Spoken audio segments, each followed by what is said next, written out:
This influencer is at the center of one of the most disturbing pet sitting stories I've seen after a healthy husky never made it home alive. And I think if there were genres to all these influencer situations that I cover, this would absolutely be in the horror category, because the woman at the center of the story was already being criticized online over accusations that she didn't follow through on a collab with a family-owned restaurant. But this is so much worse than that, because while people were digging through her past, they stumbled across something that's way more disturbing. So months earlier, a 7-year-old husky named Jia Cheng, or JC, lost its life while it was in the care during a pet sitting job. And what happened afterwards is the part that left a lot of people extremely shocked. Everyone is talking about the influencer that's accused of scamming a family-owned restaurant. I believe my son JC also died in her care. My dog JC passed away while the same person, Famida, was watching him. When we got him back, he was in a suitcase, wrapped in trash bag. I will never forget that. So according to the dog's owner, when it came time to recover the husky's body, it wasn't gently wrapped in a blanket or carefully transported to a vet. Instead, no, she says the dog was just placed inside of a garbage bag, and that garbage bag was then put inside of a suitcase, and then the suitcase was wheeled into a vet clinic. What? Are you serious? And if just that image alone isn't enough, it gets so much worse, because JC's owner believed that her dog lost its life because of what happened while he was being cared for. So Famida has repeatedly denied harming the dog. She says that she found him unresponsive in the morning and has said that she transported him in the suitcase because she didn't know another way to get him to the vet. Unfortunately, a necropsy was unable to determine the exact cause of death because of the stage of decompensation, and no criminal charges has been filed. So today, we're going to walk through exactly what happened, how this case suddenly exploded months after JC's passing, and why so many people are still asking what really happened during those 10 days the dog was in her custody. So the owner at the center of the story is named Jenyo Lee, who also goes by the nickname 11. And if you just look at the photos of her and JC before all this happened, it's pretty obvious this dog meant a whole bunch to her. He was a 7-year-old husky who had been with her through everyday life, birthdays, outings, and countless photos together. Obviously, like most pet owners, she treated him like family. I mean, just look at the matching birthday cakes.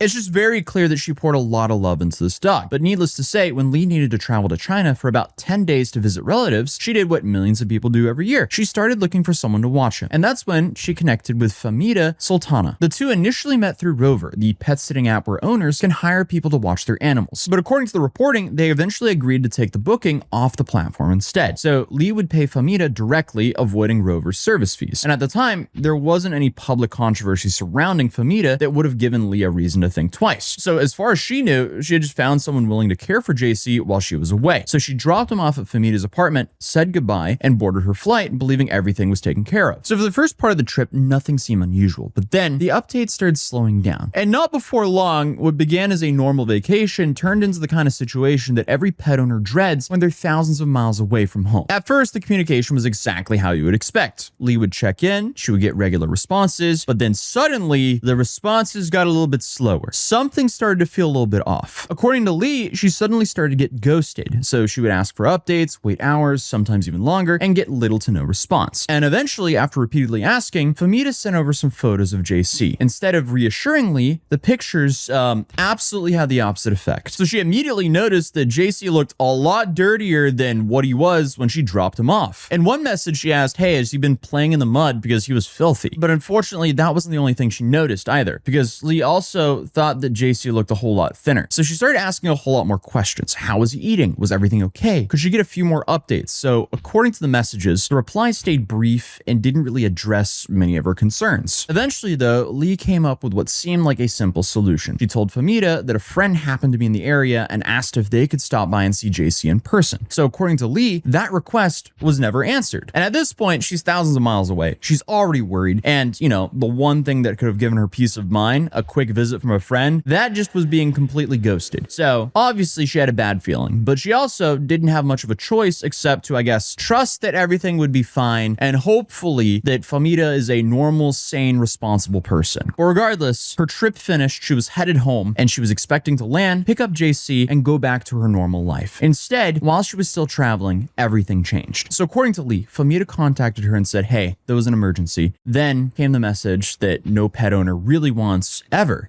JC passed away. Lee said that she couldn't even process what she was hearing. She later recalled screaming on the airplane saying this is impossible. She couldn't stop crying and everyone around her was staring because she was completely overwhelmed. Because just hours earlier, she believed that her dog was being taken care of. But now she was trying to understand how a healthy 7-year-old husky suddenly lost his life during a routine 10-day pet sitting stay. Like this just doesn't make sense. But as devastating as that phone call was, it wasn't the end of the shock, because while Lee was still making her way home, her boyfriend went to meet Famita outside of the vet clinic in Manhattan to receive JC's body. And Famita and her boyfriend arrived with JC's body inside of a plastic bag in a suitcase, which is just so disgusting and incredibly tone deaf to do. Like, it's one of those moments where you almost kind of have to rewind and go, okay, why would you ever do that? What's going on here? Obviously, not because transporting a deceased animal to a vet is unusual, but because of just like how that animal was transported. Like the image of a beloved family dog being wheeled to a vet inside of a garbage bag, inside of a suitcase, just sounds gross. I mean, calling this sick, that would be an understatement. Like, I get not knowing what to do, but also this is just a whole new level of being disrespectful to an animal. So Famita has since said that the vet clinic closest to her apartment was too busy to help, so she decided to take JC to another clinic instead. And she also said that she transported him in the suitcase because she didn't know any other way to move him safely and quickly. And she also said that JC's owners were told beforehand how the body was being transported, but when Lee's boyfriend met them outside the clinic, he says that he was completely caught off guard. So Famita and her boyfriend didn't even bring JC inside themselves. Instead, after arriving, they left, and Lee's boyfriend took the suitcase into the clinic. So Lee's boyfriend says that there was a strong odor coming from the suitcase before it was even opened. He also recalled that several dogs already inside of the office began whining when they rolled in. Then, according to him, a staff member questioned the timeline. The pet hospital told us he did not look like he passed away that same day. That was when everything hit us and we began questioning what really happened. I stayed quiet because I was heartbroken and grieving. And this is a little bit shocking to me because, like, why would she not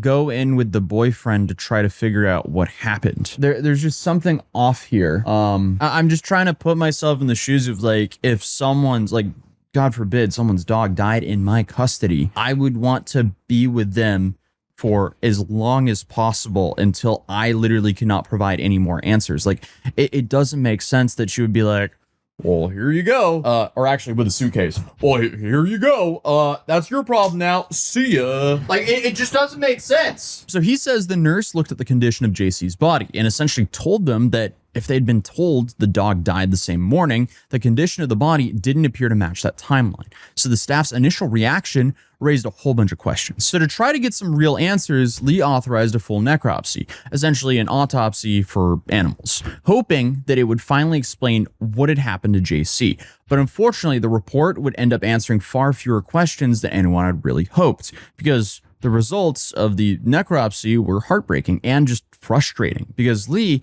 had hoped it would finally tell her what happened, but unfortunately, JC had decomposed too much for them to actually tell what happened. And this just made it impossible to determine a definitive cause of death.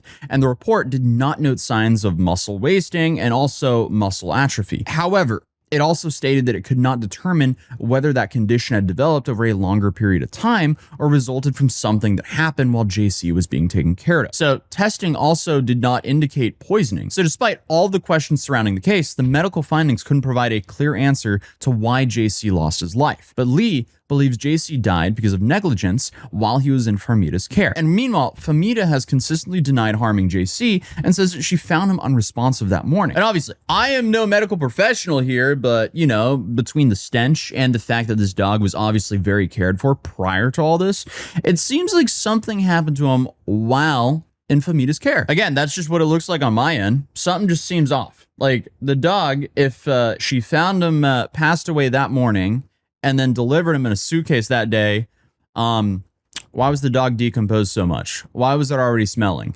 There's a whole lot of whys there. I mean, just the way that JC was transported should be pretty much criminal in itself, but obviously no criminal charges have been filed, and instead, Lee said that she intends to pursue civil action, hoping that, I guess, the process might provide at least some sort of accountability, or at the very least, answers that she says she never received. But unfortunately for Lee, even that proved to be more difficult than expected. So in the weeks and months that followed, Lee says that she tried to move forward with a civil lawsuit. And she said that she even struggled to even serve Famita with court papers because Lee's boyfriend was stopped by a doorman when he tried to reach Famita's apartment. And the family members at another listed address reportedly didn't answer the door when police attempted to help serve the paperwork. But meanwhile, life on the internet just kept moving. The story about JC never completely disappeared, but it also never became a major headline. So then something more unexpected happened because months later, Famita found herself at the center of a completely different controversy. So this is about a family-owned Vietnamese restaurant in New York called Chef Papa, publicly accusing her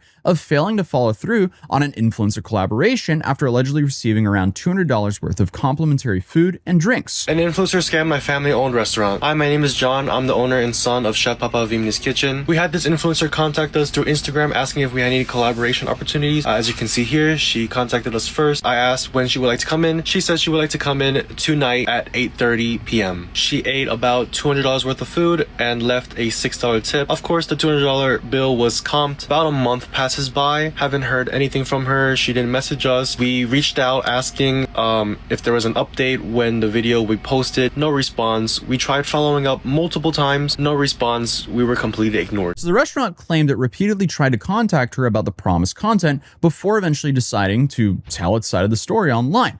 And that dispute explodes across TikTok and Instagram. And suddenly, thousands of people were searching Famita's name. And that's when many of them discovered about the whole story about JC. So essentially, the restaurant controversy brought way more attention to the dog's case than anyone ever thought.